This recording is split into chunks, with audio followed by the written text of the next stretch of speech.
네, 여러분 오늘 108페이지 볼 차례인데요. 108페이지 넘어가고 109페이지부터 보도록 하겠습니다. 자, 109페이지 지구대 파출소 출장소가 나옵니다. 자, 먼저 직제가 나오고요. 그다음에 우리 조직 정원관리 규칙이 나옵니다. 자, 직제 3번을 보시면 시도경찰청장은 아래 경찰청장의 승인을 얻어서 지구대 파출소를 둘 수 있습니다. 즉 지구대 파출소 둘 수 있다. 설치. 지구대 파출소 설치는 경찰청장 승인 사항이에요. 자, 아래 조직 정원관리 규칙 5번을 보시면 시도청장이 지구대 파출소 폐지, 명칭 위치, 관할구역 변경했을 때에는 그게 왜 떨어져 있냐? 붙여서 경찰청장에게 보고해야 됩니다. 그래서 아까 저 위에서 지구대 파출소 설치는 경찰청장 승인 사항이고요. 나머지는 그냥 다 경찰청장 보고 사항입니다. 지구대 파출소 설치만 경찰청장 승인 사항, 나머지는 다 보고 사항이고요. 자, 조직 정원관리 규칙에서 2번을 보시면 지구대장은 경정 경감, 파출소장은 경정 경감 경위로 합니다. 우리 지구대 파출소가 있어. 이게 뭐예요? 사실은 똑같은 거죠. 사실은 똑같은 건데 전에 2004년, 2005년에 원래 파출소만 있었죠. 파출소만 있었는데 어떤 현상이 있었냐면 파출소만 있는데 경찰 인력이 많지 않으니까 폭행 사건이 일어났는데 끼케야 뭐 2명 순찰차 한 대 가서 처리하려니까 처리가 되냐고. 그래서 우리 경찰청에서 이제 묘안을 낸 것이 파출소를 묶자.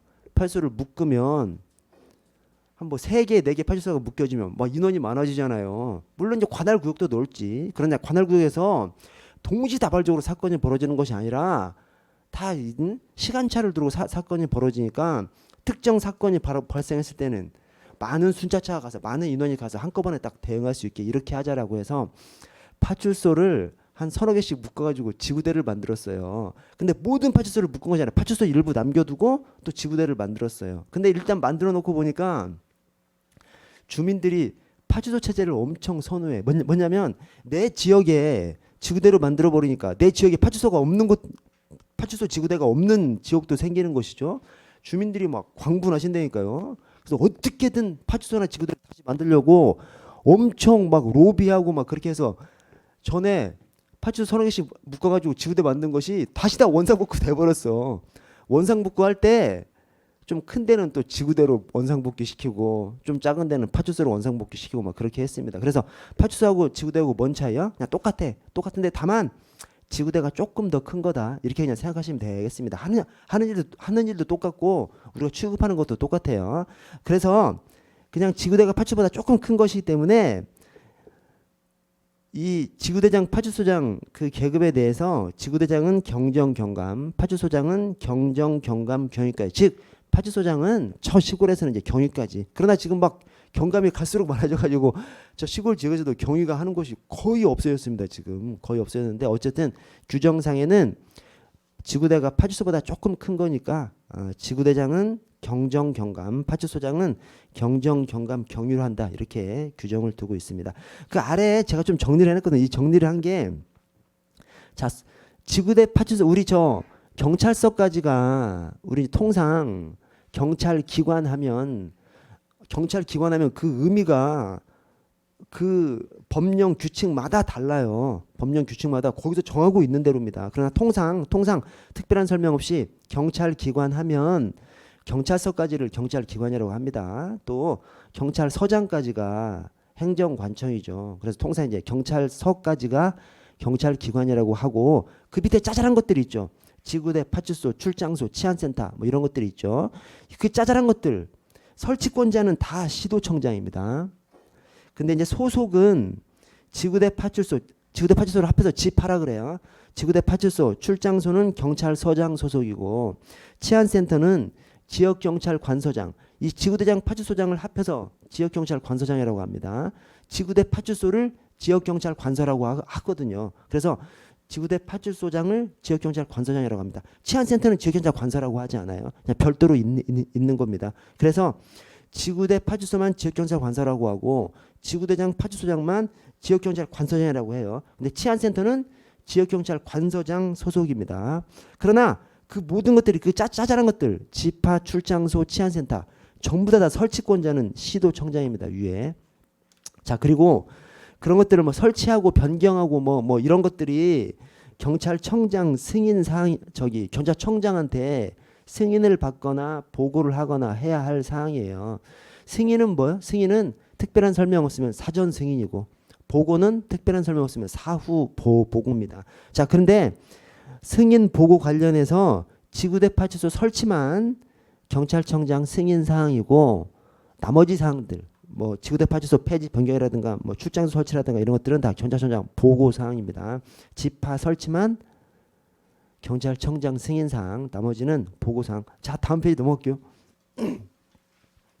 경찰관청 상호 간의 관계. 자 훈령권부터 보도록 하겠습니다. 여러분 훈령 제가 좀 미리 좀 한번 설명을 좀 들어보면 훈령이 있고 행정규칙이 있죠.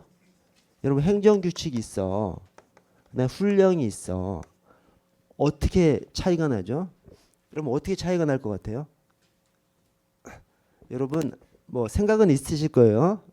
근데 행정규칙의 종류를 뭐라 그러냐면 훈령, 고시, 뭐 지시, 뭐 예규, 뭐 일일명령 뭐 이런 것들을 훈령 행정규칙의 종류라고 합니다. 자 그러면 훈령이 행정규칙의 하위네 행정규칙 안에 훈령이 들어가네. 맞아. 그러나 훈령의 종류를 뭐라고 하냐면 또 협의의 훈령, 고시, 지시, 예규, 일일명령이에요. 뭐예요? 행정규칙이나 훈령이나 똑같은 것으로 보시면 됩니다. 똑같은 것이고 다만 행정규칙 안에 훈령이 들어간다. 이렇게 해도 또 맞는 것이고 그렇게 이중적인 개념이 있다. 그렇게 생각해 주십시오. 그래서 행정규칙 안에 훈령이 있기도 하고 또 똑같은 것이기도 해요. 똑같잖아요. 자 대신 표현을 이건 이제 똑같다고 보고 표현을 행정규칙이라고 하면 주로 법규명령이랑 비교를 합니다. 근데 표현을 훈령이라고 하면 주로 직무명령이랑 구분을 해요. 그래서 행정규칙이라고 표현하면 직무명령이랑 구분을 하면서 뭐 법규성이 있어 없어 뭐 위반했을 때 위법하지 않아 이런 것들을 주로 물어봅니다. 대신 훈령이란 표현을 쓰면 주로 직무명령이랑 구분을 하면서 이 직무명령하고 훈령하고의 동일성, 차이성 이런 것들을 주로 물어봅니다. 그래서 그렇게 좀 염두에 좀 두셔야 돼요. 자, 그래서 행정규칙을 얘기하면 주로 법규명령이랑 비교하니까 명확하게 이제 비교가 돼 이것은. 근데 훈령이라고 하면 직무명령이랑 비교가 되는데 이때 그러니까 법규명령은 행정규칙을 포함하고 있지 않잖아요. 근데 훈령은 직무명령을 사실 포함하는 개념이거든요. 왜? 협의, 훈령, 지시, 고시, 예규 어디서 지시, 직무명령이랑 거의 비슷한 거예요. 이 직무명령이 직무상 지시거든. 직무상 명령, 직무상 지시지 뭐. 그래서 행정규칙 표현을 쓰면 법규명령이랑 비교되면서 법규명령이랑 확실하게 구분이 되죠. 그러나 훈령이라고 쓰면 직무명령이랑 비교를 하면서 훈령이 직무명령을 포함하고 있어. 그래서 어떤 때에는 직무명령이랑 비슷하게 어떤 때는 확실하게 구분되게 이렇게 막 이중적으로 좀 생각을 하셔야 됩니다. 즉 훈령 안에 협의 훈령 즉 범죄수사규칙처럼 이렇게 법조의 형식으로 된 훈령이 있고 또 직무명령이랑 비슷한 것도 여기 껴있다라는 것을 생각을 하셔야 됩니다. 이중적으로 좀 생각을 하셔야 돼요. 그래서 훈령이라고 하면 직무명령이랑 비교되면서 법조 형식의 범죄수사규칙처럼 그런 것도 있고 또 직무명령처럼 이 지시 이런 것들도 포함되고 있다는 것을 좀 생각하셔야 된다. 그래서 이 구체적인 지문이 딱 나왔을 때 이런 측면에서 좀 얘기하는구나 저런 측면에서 얘기하는구나 딱 그렇게 마인드를 좀 조절해 가면서 생각을 하셔야 됩니다. 자 그래서 한번 보시면 훈령이란 상급 경찰관청이 110페이지요. 110페이지. 훈령이란 상급 경찰관청이 하급 경찰기관 권한 행사를 지휘하기 위해서 발하는 명령입니다. 그런데 그 밑에 주의에 훈령은 상급 공무원이 하급 공무원에게 발하는 명령이다. 그러니까 훈령이 나오면 직무명령이랑 구분된다는 걸 생각을 하셔야 된다니까요. 그래서 훈령 안에 법조 형식의 범죄수사규칙 같은 그런 훈령도 있지만 지시, 즉 직무명령적 성격도 훈령 안에 들어가는 것이죠. 그래서 그냥 딱 직무명령이랑 구분되는데 아예 그냥 직무명령만 딱 서술하면서 훈령이다라고 하면 아니지. 그것은 이것도 훈령 안에 들어간다라고 하면 맞는 지문이 되는 거예요. 그러나 딱 그것만 훈령인 것처럼 해버리면 직무명령이랑 딱 구분이 딱 돼버리잖아요. 그래서 이건 아닌 거예요. 그래서 이것은 상급 공무원이 하급 공무원에게 바라는 명령은 그냥 직무명령입니다. 직무명령. 그러니까 엄청 헷갈려요. 이게 엄청 헷갈려. 왜? 훈령이 사실은 직무명령을 포함하고 있는 거거든. 포함하고 있는데 훈령이랑 제가 그래서 아까 강조 드린 거예요. 훈령하고 행정규칙하고 거의 비슷해요. 그러나 행정규칙이라고 딱 써놓는 순간 법규명령이랑 주로 비교를 하고 훈령이라고 딱 써놓는 순간 직무명령이랑 구분을 한다니까요. 그래서 그렇게 이런 지문은 직무명령이랑 딱 비교하려고 하니까 틀린 지문으로 보는구나 이렇게 생각을 하셔야 되고요. 자, 아래쪽에 성질을 보시면 이 성질이 행정규칙의 성질하고 똑같습니다. 그래서 훈령은 법규가 아니죠. 이번에 대적 구속력이 없습니다. 즉 국민이라든가 법원하고는 상관이 없어요. 그냥 내부적으로 공무원만 따라야 하는 의무가 있을 뿐입니다. 그래서 일반 국민을 구속하지 않고요. 재판 규범성이 부정됩니다. 법원이 이 훈령을 따를 이유가 없어요. 그래서 외부적 효력은 없다 이렇게 표현하는 것이고요. 자, 4번에 훈령에 위반된 행위가 위법하냐? 위법하지 않습니다. 훈령은 내부적인 효력, 공무원만 그냥 따를 의무가 있을 뿐이고 국민이나 법원의 판단하고는 상관이 없는 거예요. 그래서 훈령에 위반된 행위를 하더라도 위법하지 않습니다. 그냥. 위법의 종류에 뭐가 있어?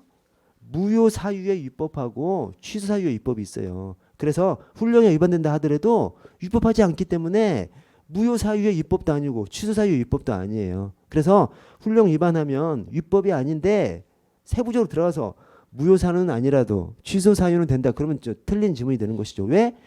위법의 사유 안에 무효 사유의 위법 사유와 취소 사유의 위법 사유가 있거든요. 그래서 위법이 아니니까 무효 사유도 아니고 취소 사유도 아닙니다.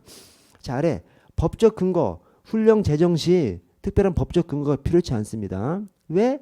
그냥 공무원만 구속하기 때문에 그냥 내부적으로 그냥 알아서 정하고 알아서 폐기하고 하면 그냥 되는 거예요. 외부적 효력이 없기 때문에 법적 근거가 필요치 않습니다. 자, 훈령의 종류를 보시면 훈령의 종류가 협의, 훈령, 지시, 예규, 일일명령입니다. 그러니까 행정규칙이랑 똑같은 거예요. 이 짜잘한 것들 행정규칙, 훈령 이쪽에 대해서는 우리 행정법학자들이 논리 개발이 좀 소홀한 거죠. 막 마이크 들었다 안 들었다. 예. 그래서 하여튼 행정규칙이랑 이 종류를 보시면 똑같이 취급된다라는 것을 알 수가 있고요. 그 밑에 당구장 표시를 보시면 자, 훈령은 원칙적으로 일반적 추상적 사항에 대해서 바래져야 하지만 이게 이제 법조 형식의 범죄수사규칙 같은 훈령을 얘기하는 거, 협의의 훈령을 얘기하는 것이죠. 자, 그러나 개별적 구체적 사항에 대해서도 바래질 수 있다. 이런 식으로 표현하면 맞는 것이죠. 아까 딱 그냥 이 지시 직무명령에 해당하는 것만 딱 서술해버리면 이제 틀린 것으로 보지만 이렇게 법조 형식의 그런 훈령도 있지만 뭐 지시 비슷한 것도 있다라고 하면 당연히 맞는 지문이 되는 것이죠. 왜? 훈령 안에 협의, 훈령, 지시, 고시, 예규, 일일명령 이게 다 들어가기 때문에 그래서 이 뉘앙스로 이런 식으로 해서 맞는 지문으로 하는구나라는 생각을 해주셔야 되고 자, 형식과 절차를 보시면 형식 불효식 행위입니다. 즉 이런 때에 바로 협의, 훈령, 지시, 고시, 예규, 일일명령 이걸 떠올리셔야 돼요. 왜? 지시도 여기 훈령에 들어가잖아. 그러니까 문서의 형식으로 즉 법조 형식의 범죄 수사규칙 이런 것만 훈령이 아니라 직무명령, 지시 이런 것도 훈령 안에 들어가는 거죠. 그러니까 당연히 문서로만 할 수 있는 것이 아니라 구두로도 할 수 있는 것이죠. 자, 절차를 보시면 공포가 필요치 않습니다. 왜? 공포는 왜 필요해? 법률이나 법규명령은 공포가 필요하죠. 왜 그래? 국민을 구속하니까 공포가 필요한 것이죠. 국민을 구속하지 않으면 공포가 필요 없죠. 내부적으로만 그냥 쓰는 것인데. 그래서 국민을 구속하지 않기 때문에 대국민적 효력이 없기 때문에 공포가 필요치 않고요. 훈령의 효력 발생 시기는 도달주의입니다. 즉 그 훈령을 지켜야 하는 사람들한테 도달하면 효력이 발생되기 시작하는 것이고요. 훈령의 요건에 형식적 요건이 있고 실질적 요건이 있습니다. 여러분 이 형식적 요건, 실질적 요건이 직무명령의 요건도 이거랑 똑같아요. 왜 그래? 훈령 안에 협의의 훈령 지시 고시 해규 이러면 있으니까 직무명령도 비슷한 규율을 받는 거지. 그래 다만 이제 표현만 조금 다른 것이죠. 이 훈령을 얘기할 때는 상급기관이 하급기관 뭐 이런 식으로 표현을 하고 직무명령의 요건을 얘기할 때는 뭐 상관이 부하에게 이런 식으로 표현만 조금 다를 뿐 내용은 완전히 똑같습니다. 그래서 형식적 요건이 있고 실질적 요건이 있는데 실질적 요건이 공법실이에요. 공법실 또는 공적실이라고 합니다. 이 법이 법규에 위반되지 않을 것 또는 뭐 적법할 것 해서 법규에 위반되지 않을 것, 적법할 것, 법, 적 다 들어가요. 그래서 공적실 또는 공법실 실자가 들어가잖아요. 실자가 들어가는 것이 실질적 요건인 것이죠. 오케이? 공적실, 공법실 이렇게 생각하는데 실자가 들어가는 것이 이 실질적 요건입니다. 자, 형식적 요건부터 좀 보면 훈령은 훈령권 있는 상급관청이 발해야 돼요. 훈령권 있는 상급관청이 뭐야? 상급관청이 자기 직무 범위에 대해서 훈령을 발해야 되지. 자기 직무 범위도 아니면서 훈령을 발하면 고난도 없는 사람이 훈령을 발하는 거지 않습니까? 이제 그러면 안 되는 것이죠. 자, 그리고 두 번째 하급 관청의 권한 내에 속하는 사항이어야 돼요. 하급 관청이 하는 일에 대해서 훈령을 발해야지. 하급 관청이 하는 일도 아닌데 훈령 발하면 뭐야? 무의미하지. 그렇지 않습니까? 하는 일도 아닌데. 세 번째, 하급 관청의 권한 행사의 독립성이 보장되어 있는 사항에 관한 것이 아닐 것. 하급 관청이 독립적으로 판단해야 하는 것. 예컨대 부정식품을 판단하는 공무원 또는 기관이 있다고 생각해 보세요. 구체적인 사안에 있어서 이게 부정식품인지 아닌지 판단하는 것은 전적으로 독립적인 판단이 필요한 것이죠. 근데 상급관청에서 야 A라는 업체에서 제공한 음식에 대해서는 무조건 오케이 판단해라. 말도 안 되잖아요. 그렇죠? 부정식품인지 아닌지 구체적인 판단은 현장에 나간 공무원이 독립적으로 판단하는 것이죠. 그것을 상급관청이 A 회사는 가서 무조건 오케이 해라. 말이 안 되잖아요. 그래서 그걸 갖다가 이렇게 표현합니다. 권한행사의 독립성이 보장되어 있는 사항에 관한 것이 아닐 것. 형식과 절차가 있으면 지킬 것. 이게 형식적 요건이고요. 실제적 요건이 공적실, 공법실입니다. 자, 밑에 와서 형식적 요건과 실질적 요건을 왜 구분을 해? 이겁니다. 형식적 요건은 하급 기관에서 따져볼 수가 있어요. 그러니까 심사권이 있다고 표현을 합니다. 심사권이 있어. 즉 따져볼 수 있어. 따져봐서 형식적 요건을 갖추지 못했으면 지키지 않아도 됩니다. 실질적 요건은 심사권이 없어. 그냥 따라야 돼. 대신 예외가 있어요.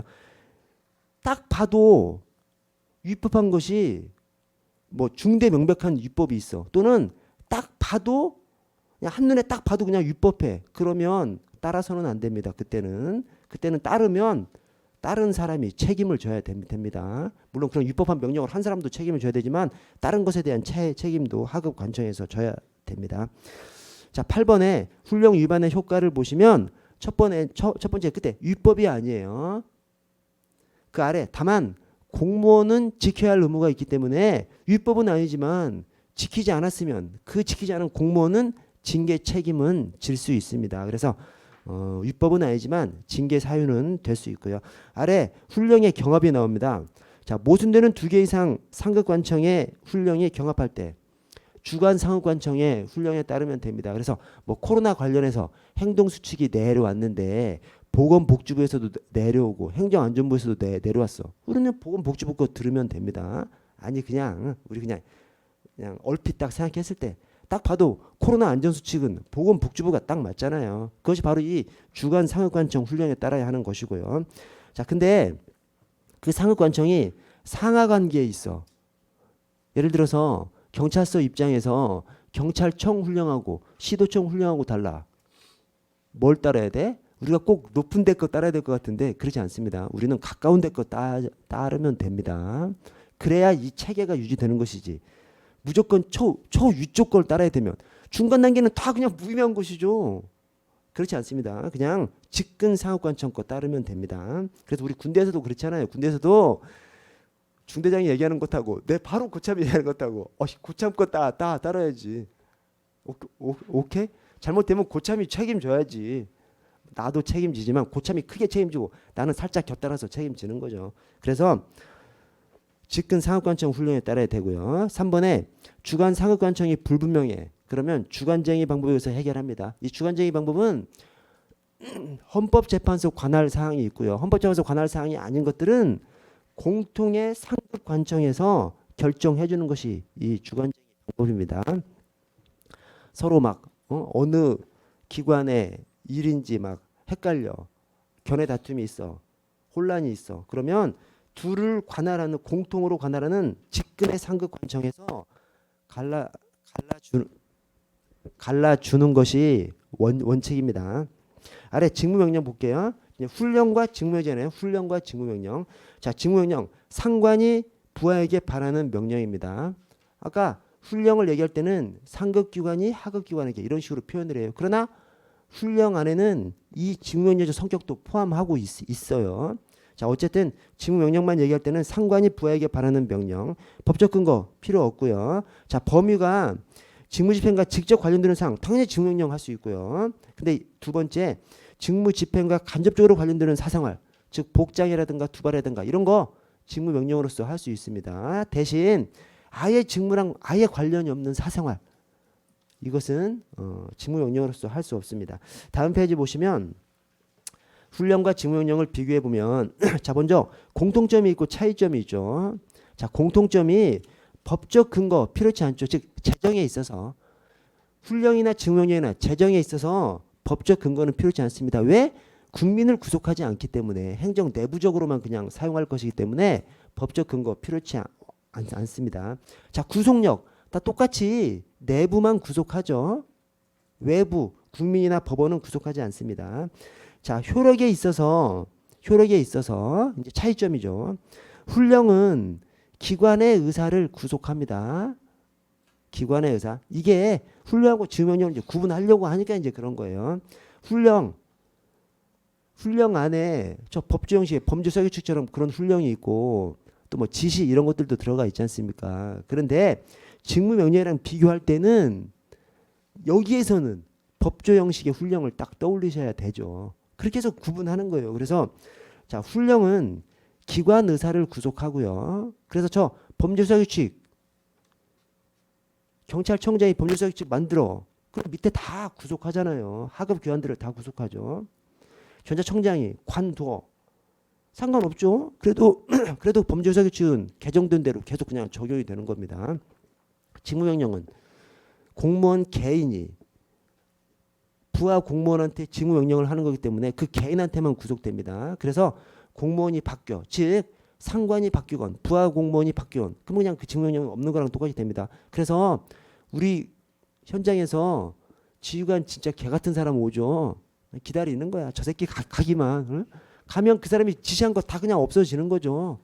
그래서 그것이 바로 이제 직무명령입니다. 그래서 훈령은 관청 구성자가 교체돼도 훈령 효력에 영향이 없습니다. 근데 직무명령은 구성자가 교체되면 그냥 효력을 상실해버리죠.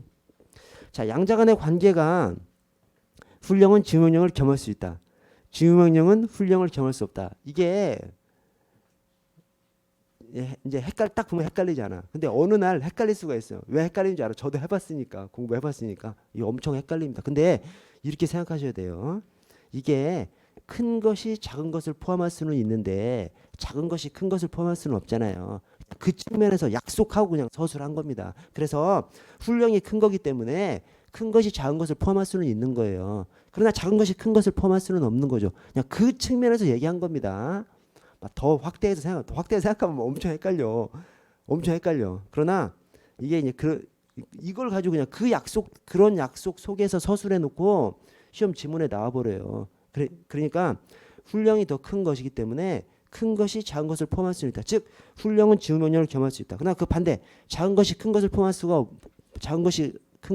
수는 없기 때문에 직무명령은 훈령을 겸할 수 없다. 이렇게 표현합니다. 그런 표현이라는 거 알아두시고 자, 아래쪽에 권한의 대리, 위임, 내부 임무로 가보겠습니다. 여러분 이것도 시험에 좀 나와요. 엄청 어려운 거예요. 저는 개인적으로 행정법 안에서 또 우리 경찰 안에서 엄청 어려운 부분 중에 이제 하나입니다. 찬찬히 생각하면 다 풀 수 있어. 그러나 시험장에서 막 순식간에 결정해야 되는 그것은 진짜 어려운 거야. 이 어려운 것의 첫 번째 이유가 대리가 있고 유임이 있어요. 뭐냐면 대리는 대리하는 사람이 대리권을 받은 사람이 대리하는 거잖아요. 용어 자체가 대리권을 준 사람이 있고 받은 사람이 있는데 대리는 받은 사람의 표현이야. 대리. 준 사람은 피대리죠. 피대리. 유임은 준 사람 입장에서 하는 거예요. 유임하는 거잖아요. 유임을 받은 것은 수임청이죠. 수임청. 그래서 대리하고 유임 자체가 방향이 달라. 용어의 방향이. 엄청 헷갈린 거예요. 그러니까 대리만 가지고 시험 문제를 내. 그럼 좀 나아. 유임만 가지고 시험을 내. 그럼 좀 나아. 판단이 막 헷갈리지 않아요. 와, 대리하고 유임을 섞어놓으면 이제 뭐 하다가 막 헷갈려 하다가 하나는 방향이 이쪽 방향이고 하나는 방향이 이쪽 방향이에요. 엄청 헷갈리는 거예요. 그래서 어렵습니다. 자, 보시면 자, 먼저 대리가 있고 유임이 있어요. 대리는 뭐죠? 권한을 넘겨주는 것은 아니고 그냥 대리하는 겁니다. 유임은 권한을 넘겨주는 겁니다. 자, 그래서 자, 대리를 보시면 경찰관청의 권한의 전부 또는 일부를 왜 이런 표현이 나오죠?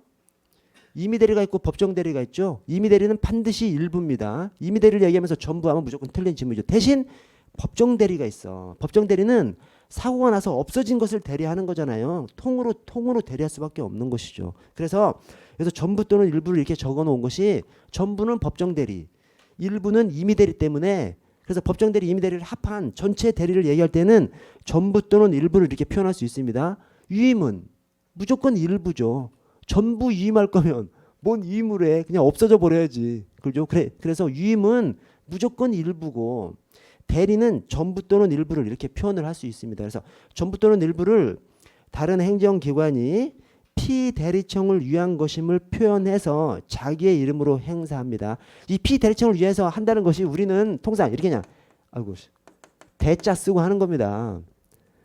저 대통령 권한 대행 우리 저 탄핵됐을 때 그 황교안 국무총리가 대통령 권한 대행을 할 때도 대통령 권한 대행 쓰고 자기 이름으로 결재를 하죠. 그래서 이렇게 대자를 쓴다든가 또는 대통령 권한 대행이라고 쓰고 한다든가 이걸 갖다가 피대리청을 위한 것임을 표시한다 이렇게 표현을 합니다. 그래서 피대리청을 위한 것임을 표시해서 자기의 이름으로 대리인의 이름으로 행사하고 대신 그 행위는 피대리청의 원청의 효과로서 발생시키는 행위가 이 권한의 대리입니다. 권한을 넘겨줘 버리는 것은 아니기 때문에 원청의 효과로서 효력을 발휘합니다. 자, 권한의 유임은 중간에 권한 중 일부를이에요. 무조건 일부를입니다. 유임이 뭐 전부 또는 일부를 하면 무조건 틀린 지문이에요. 유임은 무조건 일부예요. 권한을 넘겨주는데 어떤 행정기관에서 권한을 하위로 넘겨주는데 전부를 넘겨주면 말이 안 되지. 전부를 넘겨주면 뭘 넘겨주고 있어. 그냥 이거 자체를 법에서 없애버려야지. 그렇지 않습니까? 그래서 전부를 넘겨주는 것은 안 되는 것이고 전부 또는 일부를도 안 되는 것이 무조건 일부를이죠. 일부를 그 보조기관 또는 하급 행정기관장이나 자치단체에게 맡겨서 그의 권한을 받은 수임청의 권한과 책임 아래 행사하도록 하는 것이 권한의 유임입니다. 자, 아래 대리와 유임을 비교해 보면 임의 대리, 법정 대리, 권한의 유임 이렇게 해놨지 않습니까? 우리 머릿속에 대리는 좀 비슷하고 유임은 좀 다르고 이렇게 생각하시면 안 돼요. 대리 안에서 임의 대리, 법정 대리 완전히 다 다른 거예요. 양식 자체가 완전히 다른 거예요. 그래서 임의 대리, 법정 대리, 권한의 유임을 딱 놓고 보면 어느 하나가 나머지 두 개하고 달라요. 근데 어느 하나 다른 것이 권한의 유임만 다른 것이 아니에요.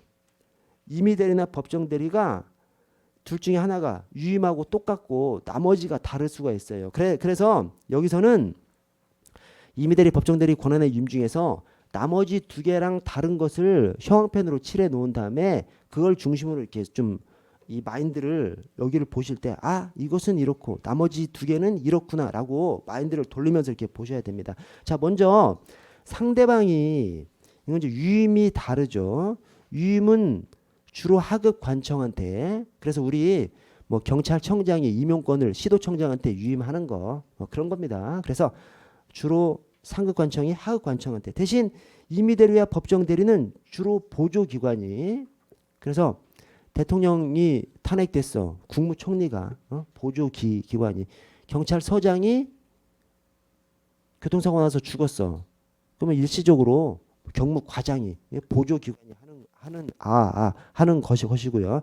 자, 권한의 이전 여부 이것도 유임만 다르죠. 유임은 권한을 넘겨줘 버리는 것이고 권한을 또 넘겨줘 버리는 것이고 대리는 임의대리건 법정대리건 권한 자체를 이전하는 것은 아니고 그냥 대신하게 하는 것뿐입니다. 그래서 권한의 유임이 권한 자체를 이전하는 것이고 나머지는 다르고요. 자, 법적 근거 여부에 있어서 임의대리만 다르죠. 임의대리는 법적 근거가 필요치 않습니다. 왜? 임의대리는 신임 관계에서 즉 믿기 때문에 대신 시키는 것이거든요. 그래서 법적 근거가 필요치 않습니다. 그냥 신임 관계를 기반으로 해서 즉 경찰서장이 집회 시위 때문에 뭐 관내에서 쌍용차 불법 파업을 해서 엄청 바빠. 근데 청사를 지금 새로 또 지어야 돼. 경찰서 청사를 새로 지어야 돼. 그때 과장 중에 한 명이 건축사 자격증이 있어. 그러면 서장은 집회 시위 때문에 바쁘니까 야 내가 집회 시위 때문에 바쁘니까 청사 건축하는 그 문제는 이 뭐 저기 경무과장이면 경무과장한테 다 결제 맡아. 이렇게 하는 것이 이 임의 대리입니다. 믿으니까 이 믿음 관계 신임 관계를 기반으로 해서 대리를 시키는 것이기 때문에 법적 근거가 필요치 않습니다. 법적 근거 때문에 대리를 시키는 것이 아니라 믿음 신뢰 관계 신임 관계 때문에 대리를 시키는 것이기 때문에 그렇고요. 법정 대리는 말 표현에서부터 법에서 정해진 대리잖아요. 그러니까 당연히 법적 근거가 있어야 되는 것이죠. 법에서 정해 놓은 대리이기 때문에 당연히 법적 근거가 있어야 되는 것이고 자 권한의 유임은 권한을 또 넘겨줘 버리니까 당연히 법적 근거가 있어야 되는 것이죠. 우리 행정 조직의 권한은 기본적으로 입법권자가 정해주는 겁니다. 그 입법권자가 정해주는 것을 행정부 마음대로 행정기관 마음대로 그냥 밑으로 줘버리고 막 그래 못하는 겁니다. 기본적으로 근거를 두고서 해야 되는 거예요. 그래서 우리 각종 법령에 뭐 유임할 수 있다 유임할 수 있다 그게 바로 법적 근거입니다. 그걸 가지고서 유임할 수 있는 것이고요. 자 범위가 법정 대리만 다르죠. 법정 대리는 전부 대리죠. 왜 그래? 사고가 나서 없어져 버린 것을 대리하는 것이니까 통으로 대리할 수밖에 없는 것이죠. 그러나 임의 대리 또 권한의 유임은 일부에 대해서만 하는 것이고요. 그래서 전부 대리에다가 형광펜 딱 칠해 주시고 자 감독이 법정 대리만 불가야. 왜 그래? 법정 대리는 없어져 버린 거잖아요. 뭐 탄핵이 됐건 교통사고 나서 죽었건 없어져 버린 것이니까 없어진 사람이 감독할 수 없잖아요. 그래서 법정 대리는 감독을 할 수 없고 나머지는 원청이 다 있죠. 원청이 있으니까 뭐 대리 여부, 유임 여부를 떠나서 감독청은 감독할 수 있는 것이니까 이 감독이 가능한 것이고요. 자, 복대리 재유임이 임의 대리만 불가합니다. 나머지는 가능합니다. 그래서 임의 대리는 신임 관계에 의해서 대리를 시켰잖아요. 아니 경무과장이 건축사 자격증이 있어서 지금 대리를 시킨 거야. 서장이 경무과장한테 대리를 시켰는데 경무과장이 서장 말도 안 듣고 밑에 무슨 계장한테 대리를 시켜보세요. 마저 돼지지. 우리 저 군대에서 고참이 뭘 좀 잘할 것 같은 쫄딱한테 야 너만 이거 좀 빨리 해 했는데 걔가 바로 고참이 딱 시키자마자 누구 딱 오라고 해서 또 시켜보세요. 고참이 그냥 2단 옆장이 들어가죠. 그게 바로 임의 대리입니다. 임의 대리. 임의 대리는 신인관계에 의해서 하는 것이기 때문에 신인관계가 없는 다른 사람한테 이 복대리를 시키면 안 되는 거예요. 대신 법정 대리는 통으로 하잖아. 통으로 해야 되니까 그 원청이 없어졌잖아요. 탄핵이 됐건 교통사고가 나서 죽었건 원청이 없어졌어. 통으로 하는 사람은 통으로 하는 업무 중에 일부를 다시 떼어서 대리를 시킬 수 있는 것이죠. 자, 권한의 유임은 근거만 있으면 재유임할 수 있죠. 그래서 우리 저 경찰 공무원법에서 유임할 수 있다. 근데 경찰 공무원 임용령에서 거의 구체적인 사항을 정하면서 유임한다라고 정하면서 또 거기에 없는 사항도 거기 또 저기 다시 유임할 수 있다 규정하고 있지 않습니까? 유임할 수 있다 유임한다. 근데 다시 유임할 수 있다라는 사항을 규정하고 있잖아요. 그래서 규정만 있으면 유임은 다시 유임할 수 있다. 즉 재유임할 수 있습니다. 자, 권한행사 명의가 유임만 다르죠. 유임은 수임기관 명의.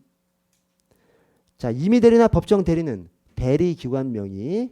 대리가 뭐예요? 지금 대리하는 사람이 본인을 위한 것임을 표현하면서 자기 이름으로 하죠. 즉 대통령 권한대행 황교안 씨가 자기 이름으로 사인하는 겁니다. 대신 대통령 권한대행, 즉 원 대통령을 위한 것임을 표시하면서 황교안 씨 이름으로 결제를 하는 거. 그래서 대리기관 명의로 합니다. 대신 피대리청 위한 것임을 표시하고요.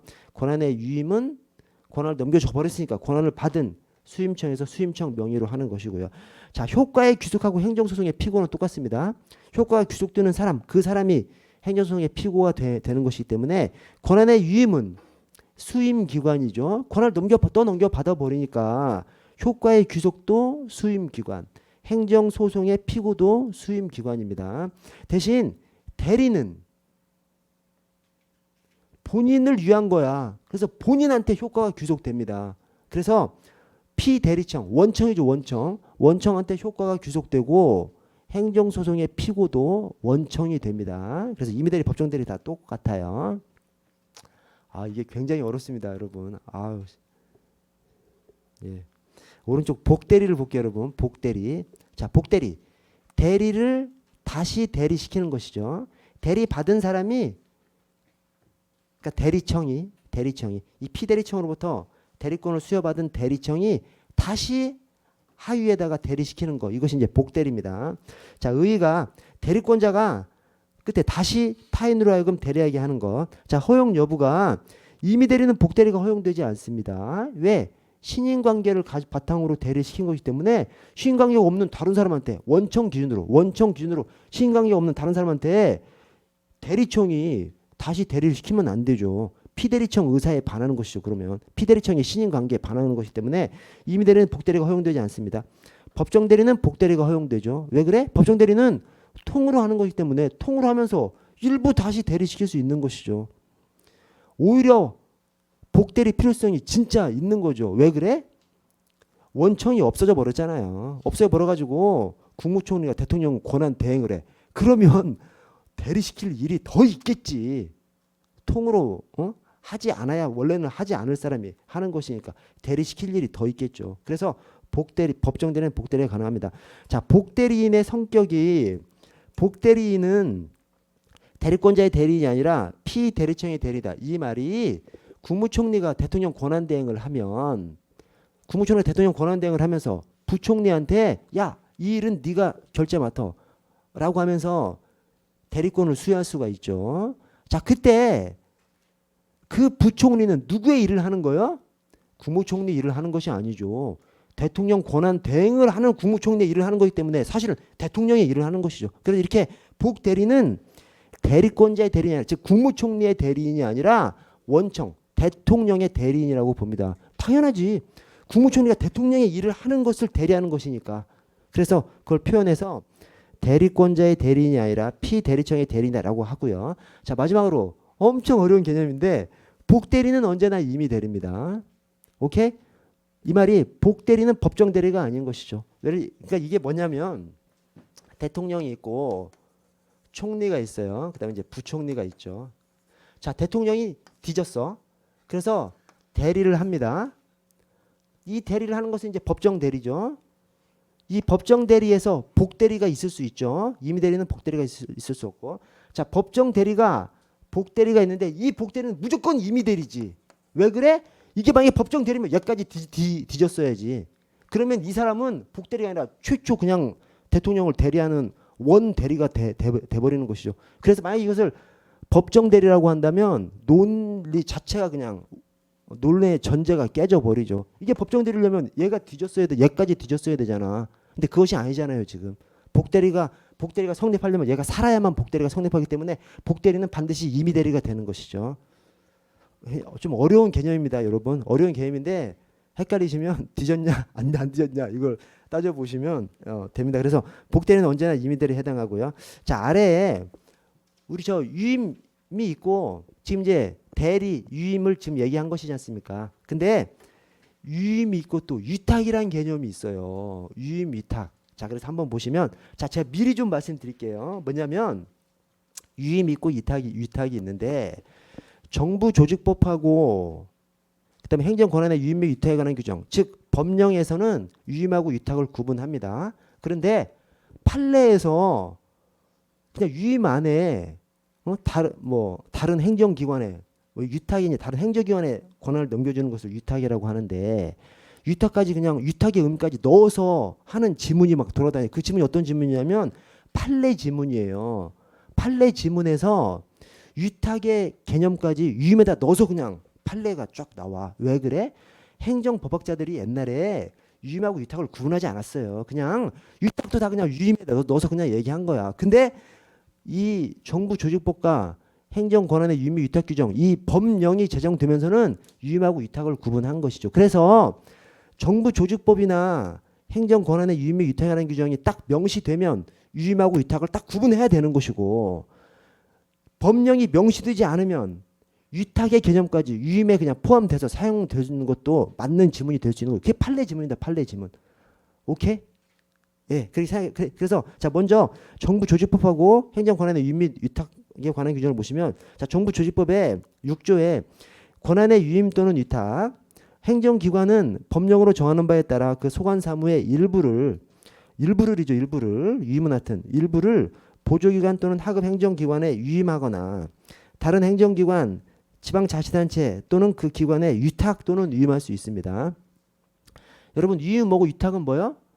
구분을 할 때에는 유임은 하급 관청이 하는 것을 유임이라고 하고, 위탁은 하급 관청이 아닌 다른 기관한테 넘겨주는 것을 위탁이라고 합니다. 근데 여기 막 왜 위탁 유임이 섞여 있어? 지방자치단체 때문에 그렇습니다. 이 지방자치단체의 성격이 중앙행정기관의 하급 행정기관으로서의 성격도 가지고 있고, 또 독립된 행정기관으로서의 성격도 가지고 있어요. 지방자치단체가 원래 그렇습니다. 그래서 그 복잡한 지방자치단체 때문에 이렇게 지방자치단체, 다른 행정기관에다가 지방자치단체를 넣어버리니까 위탁 또는 유임이 나오는 겁니다. 그러나 어쨌든 위탁은 다른 행정기관에, 유임은 하급 행정기관에, 그렇게 생각해 주시고, 자, 다음 페이지 오면 행정권한의 유임 위탁에 관한 규정으로 오면 이제 더 확실하게 딱 구분을 했어요. 어떻게 구분했냐면, 자, 유임이란 권한 중 일부를, 역시 일부를입니다. 뭐 전부 또는 일부를 하면 그냥 틀려요. 전부는 저 법정 대리에서만 나오는 것이지. 그래서 대리에서 법정 대리가 있어서 대리를 얘기할 때는 전부 또는 일부를이라고 얘기하죠. 그러나 임의 대리는 일부를만 나와야 되는 것이고, 법정 대리가 전부 대리하는 것이고요. 유임은 무조건 일부죠. 유임을 전체를 유임해버리면 말이 안 되지. 권한을 다 떠넘겨줘? 떠넘겨줄 것이 아니라 법령에서 그 기관을 드러내버려야 되는 것이죠. 그래서 유임은 무조건 일부를, 자, 일부를 그 보조기관 또는 하급 행정기관장이나 지방자치단체장에게, 지방자치단체장은 중앙행정기관의 하급 행정기관의 성격도 가지고 있기 때문에, 자, 유임에다 다 그냥 넣어놔 버렸습니다. 그리고 나서 밑에 위탁이란 권한 중 일부를 다른 행정기관장에게 맡겨서 하는 거, 이렇게 명확하게 그냥 구분을 해놨어요. 행정권한의 유임 및 위탁에 관한 규정에서는. 어쨌든 정부 조직법이나 행정권한의 유임 및 위탁에 관한 규정에서는 유임하고 위탁을 딱 구분합니다. 위탁, 다른 행정기관장한테 하는 것이 위탁이에요. 자, 밑에 3조에 유임 및 위탁의 규정 등 2항 중간에 유임 및 위탁할 때에는 유임 및 위탁하기 전에 수임기관의 수임 능력 여부를 점검하고 필요한 인력 및 예산을 이관해야 된다. 여기 핵심이 필요한 인력 및 예산을 이관하여야 한다는지 이관할 수 있다는지 그거예요. 이관하여야 합니다. 아니, 유임이 뭐요? 권한을 또 넘겨주는 거잖아요. 권한은 또 넘겨주고 인력 예산은 가지고 있어? 뭔 황당한 시츄에이션입니까? 그죠? 아니, 필요한 인력 예산을 이관할 수 있다고 하면 이관해도 되고 이관하지 않아도 되잖아요. 아니, 업무는 떠넘겨주고 인력 예산은 가지고 있어? 말도 안 되죠. 그래서 반드시 떠 넘겨줘야 됩니다. 그래서 업무를 떠 넘겨줬으면 인력 예산도 함께 떠 넘겨줘야지. 그래서 이관해야 한다고요. 자, 6조하고 7조를 구분하셔야 됩니다. 자, 6조 지휘 감독이고요. 7조 사전 승인 등의 제한입니다. 뭐냐면 6조 7조가 하급기관이 뭘 하면 상급기관은 사전에 간섭할 수는 없어요. 사후에 간섭할 수는 있습니다. 오케이? 자, 그래서 자, 6조 지휘 감독, 유임 및 위탁기관은 중간에 수임 및 수탁사무 처리에 대해서 지휘 감독하고 그 처리가 위법 부당하다고 인정될 때는 이를 취소하거나 정지시킬 수 있습니다. 그래서 우리 생각에 취소 정지는 뭐 엄청 심한 것이고 그 아래 뭐 승인 정도 하는 것은 뭐 아무것도 아니라서 승인은 할 수 있을 것 같고 취소 정지는 하지 못할 것 같아요. 그러나 그렇지 않습니다. 그게 그런 개념이 아니라 사전이냐 사후냐예요. 그래서 사후에 취소 정지시킬 수는 있어요. 그래서 우리 직권 취소 행정법 쳐가면 직권 취소 있지 않습니까? 직권 취소와 쟁송 취소 나오는데 직권 취소권자는 처분청 플러스 감독청까지 직권 취소권자에 들어가요. 감독청은 사후에 취소시킬 수는 있는 거예요. 사후에 간섭할 수는 있는 겁니다. 대신 7조에 사전 승인에 제한 중간에 유임 및 위탁기관은 수임 및 수탁기관에 대해서 사전 승인을 받거나 협의할 것을 요구할 수는 없습니다. 즉 사전에 간섭할 수는 없는 거예요. 사후에 감독권의 행사로서 간섭할 수는 있는데 사전에 감독할 수는 없습니다. 왜 그래? 사전에 할 거면 지가 해야지. 하급 기관을 두면 안 되지. 사전에 간섭할 거면 쥐가 해야죠. 그것이 행정조직 법정주의의 내용이 하나입니다. 행정조직 법정주의라는 것이 행정조직은 국회에서 행정조직의 틀을 정해줘야 행정부가 움직일 수 있는 거예요. 근데 행정조직 법정주의가 행정조직의 큰 틀만 국회에서 정해주는 것이 아니라 그 행정조직들의 임무도 다 국회에서 정한 대로 해야 되는 겁니다. 큰 틀이. 그래서 상업기관, 하급기관 정해진 대로 그 일은 자기가 해야 되는 거예요. 사전에 간섭하면 안 되는 겁니다. 그렇게 돼 있는 거예요. 그래서 이게 6조하고 7조하고 사전이냐 사후냐 이렇게 생각하셔야 됩니다. 사전에 간섭할 수는 없어요. 사후에 간섭할 수는 있는 거고요. 자, 8조에 책임의 소재 및 명의 표시, 수임 및 수탁 사무의 처리에 관한 책임은 수임 및 수탁기관에 있죠. 왜? 넘겨받았으니까. 업무를 떠넘겨받았으니까. 유임 및 위탁기관의 장은 그에 대한 감독 책임을 집니다. 왜 그래? 유임 안 했어도 원래 감독기관은 감독 책임은 지는 거지. 근데 뭐 유임했어도 감독 책임은 무조건 지는 거죠.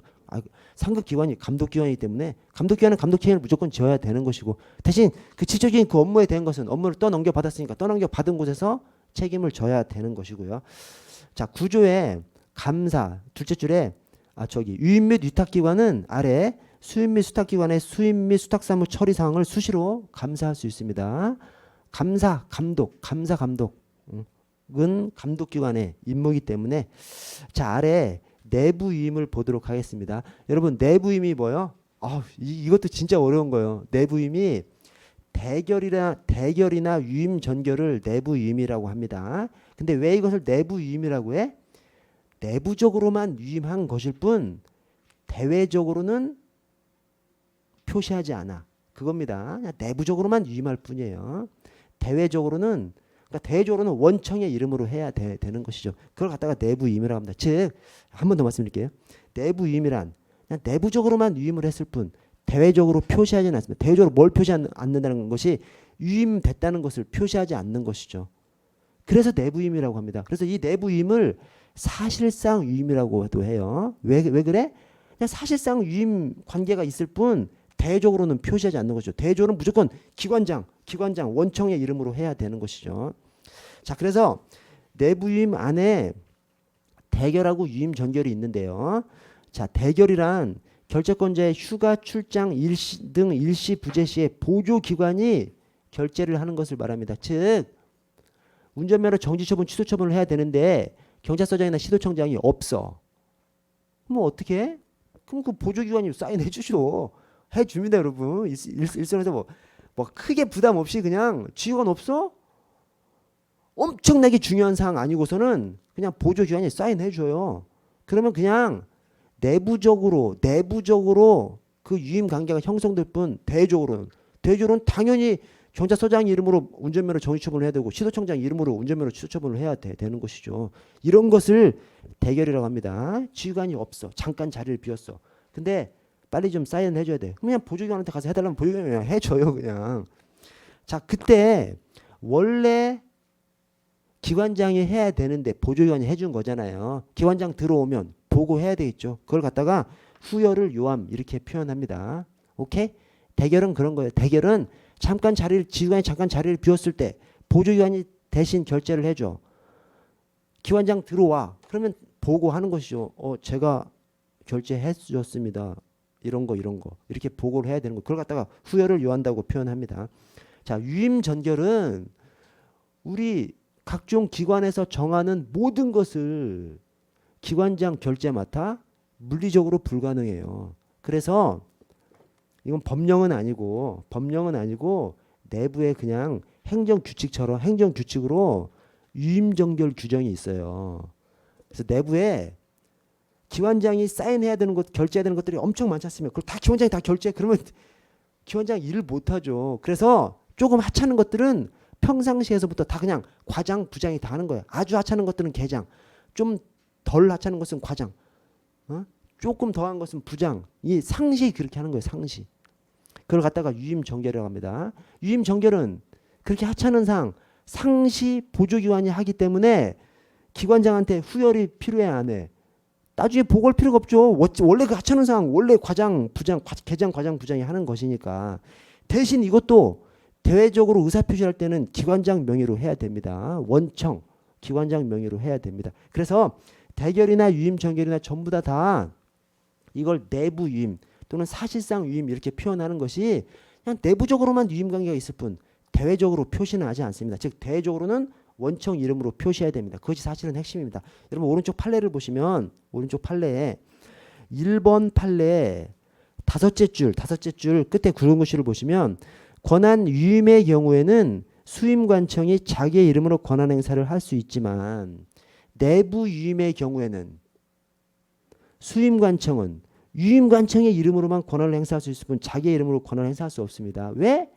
내부 유임이 뭐예요? 그냥 내부적으로만 유임관계가 있을 뿐 대외적인 표시는 원청의 이름으로 해야 된다니까요. 그래서 이런 표현이 나옵니다. 이게 판례입니다. 판례. 자, 2번을 보시면 2번이 이제 뭐냐면 2번이 자, 예를 들어서 운전면허 정지 처분을 서장 명의로 해야 됩니다. 취소 처분을 아까 운전면허 취소 처분을 시도청장 명의로 해야 돼요. 근데 운전면허 취소 교통과에서 그거 다 청장 결제 맡아? 뭐 취소 뭐 면허 0.08 이상이면 다 그냥 취소시키는 것인데 뭐 그냥 기계적으로 하는 것인데 그걸 뭔 시도청장 결제를 맡냐고. 상시적으로 부장, 과장, 계장이 있는데 상시적으로 부장 명의로 하는 거예요. 오케이? 그렇지 뭐 운전면허 취소하는 게 뭐 중요하다고. 그냥 아무 잘못도 없는 사람한테 운전면허 취소 처분을 하는 것이 아니잖아. 음주운전 0.08 운전 0.03 이상이면 면허 정지, 0.08 이상이면 취소시키지 않습니까? 그냥 수치적으로 나온 거 그냥 하기 때문에 상시적으로 시도청장이 결제하지 않고 아래에서 예컨대 부장이 결제하는 거예요. 그러나 이것이 내부 유임이지 않습니까? 내부적으로만 유임관계가 있을 뿐 대외적으로는 시도청장 명의로 운전면허 취소 처분을 해야 되는 것이죠. 자, 근데 이것을 부장이 내부 유임 부장이 결제를 해서 시도청장 이름으로 운전면허 취소 처분을 해야 되는데 과장이 결제를 해서 시도청장 이름으로 한 거야. 과장이 결제를 해서 과장 이름으로 했어. 무효. 주체상 하자 해가지고 그냥 무효입니다. 근데 부장이 해야 될 것을 과장이 결제를 해서 시도청장 명의로 운전면허 취소 처분을 했어. 그 경우입니다. 그러면 시도청장 명의로 해야 될 거 시도청장 명의로 한 거잖아. 그래서 여기에 대해서 무효는 아니다. 이렇게 한 것입니다. 왜? 시도청장 할 것을 시도청장 하기는 했잖아. 다만 부장이 결제를 해서 시도청장 명의로 해야 될 것을 과장이 결제해서 시도청장 명의로 한 것이죠. 자, 그래서 한번 보시면 2번 판례 셋째 줄 끝에 행정관청 내부의 사무처리 규정에 불과한 전결 규정, 유임 전결 규정. 그래서 유임 전결을 전결이라고도 합니다. 자, 전결 규정에 위반해서 원래 전결권자 즉 부장, 원래 전결권자가 아닌 보조기관 등이 과장이 처분권자인 행정관청의 이름으로 행정처분을 했다고 하더라도 즉 부장이 결제해서 시도청장 명의로 운전면허 취소 처분할 것을 과장이 결제해서 시도청장 명의로 한 거예요. 근데 시도청장 명의로 한 것은 맞잖아. 그래서 그렇게 했더라도 그 처분이 권한 없는 자에 의해서 행해진 무효의 처분이라고는 할 수 없다. 왜 그래? 시도청장이 할 것을 시도청장이 했잖아요. 다만 부장이 결제할 것을 과장이 결제한 것 뿐이죠. 그래서 무효는 아니다. 하자는 있더라도 무효는 아니다. 이렇게 했고요. 자, 아래 직무대리 규정을 보시면요. 직무대리 규정. 자, 정의에 그러니까 지금 유임과 대리, 뭐 대리와 유임 이런 거 지금 보고 있지 않습니까? 근데 이제 우리 행정 공무원들이 주로 하는 것이 이 직무 대리, 주로 이 규정에 근거해서 이제 대리를 하거든요. 자, 근데 자, 직무 대리 규정 정의의 1호 직무 대리란 저 중간에 공무원에게 사고가 발생한 경우에 법정 대리를 얘기합니다. 이 직무 대리 규정은 공무원이 사고가 발생한 경우에 대신하는 것을 얘기하니까 이 신임 관계에 의한 임의 대리는 얘기하지 않고 그냥 법정 대리만 얘기하고 있어요. 오케이? 이 직무 대리 규정. 그다음에 저 뒤에 있는 저 경찰청 직무 대리 운영 규칙 이 두 가지는 법정 대리만 얘기하는 겁니다. 법정 대리만. 사고가 발생한 경우니까 법정 대리만 얘기하는 겁니다. 자, 직무상 공백이 생기지 않도록 해당 공무원의 직무를 대신 수행하는 것을 이 직무 대리라고 합니다. 자, 사후에 여기서 말하는 사고란 다음 강목의 어느 하나에 해당하는데 가해, 전보퇴직, 해임, 임기망료 등 끝에 해당 주의가 공석인 경우 나의 휴가, 출장, 휴직 등으로 일시적으로 직무를 수행할 수 없는 경우 즉 장기적인 사유와 일시적인 사유를 다 이 법정 대리를 얘기하고 있는 직무 대리에서 다 사고로 규정하고 있습니다. 장기적인 사유, 일시적인 사유 즉 왼쪽에 대결하고 겹치게끔 돼 있어요. 이게 대결에나 해당할 것을 법정 대리를 규정하고 있는 직무 대리 규정에서 함께 그냥 규정함으로써 겹쳐버리는 상황이 생겨버리는 것이죠. 자, 아래 유임 규정의 첫째 줄 끝에 해당 중앙행정기관 등 아래 직무대리에 관한 규칙을 정해서 운영할 수 있다. 그래서 중앙행정기관의 하나인 경찰청에서 다음 페이지 그 대통령령의 직무대리 규정 그 대통령령에 각 기관 각 중앙행정기관이 별도의 규정을 둘 수 있다라고 해서 이제 규정을 둔 것이 경찰청 직무대리 운영 규칙입니다. 자, 3조에 직무대리 지정권자란 직근 상위 계급자를 말합니다. 직무대리 지정권자 즉 직무대리를 지정해야 할 일이 생겨 그러면 사고가 난 그 공무원 뭐 교통사고가 난 그 공무원의 직근 상위 계급자가 직무대리 지정을 합니다. 직무대리 지정권자. 자, 4조, 5조, 4조, 6조, 7조는 기관장의 직무대리입니다. 기관장의 직무대리. 자, 그래서 4조 차장을 두지 않은 시도청장에게 사고가 있을 때에는 아래 직제에 규정된 순서에 따른 부장이 대리합니다. 직제에 부장들 뭐 1부장, 2부장, 3부장 순서대로 딱 적시가 되어 있거든요. 그러니까 1부장부터 이 직무 대리 우선순위가 있는 것이고요. 자, 경찰서장도 마찬가지입니다. 경찰서장에게 사고가 있을 때에는 직제 시행규칙에서 정한 순서에 따른 직근 하위계급의 과장. 이 직제 시행규칙으로 가보시면 과장들이 경무과장부터 쭉 나열이 되어 있거든요. 경무과장이 1순위 직대권자가 되는 것이고요. 자, 7조 직할대장의 직무대리. 직할대장이라고 하면 뭐 백일단장, 뭐 인천공항경찰대장 이런 사람들을 직할대장이라고 합니다. 자, 직할대장에게 사고가 있을 때에는 그때 규정에서 정한 순서에 따른 직근 하위 계급자가 대리한다. 즉 기관장한테 사고가 있을 때는 대리하는 순서를 다 정해 놓은 거예요. 이미. 자, 8조에 직무 대리의 지정. 그렇게 기관장의 직무 대리처럼 이 직제나 직제 시행규칙 순서를 정해 놓지 않았어.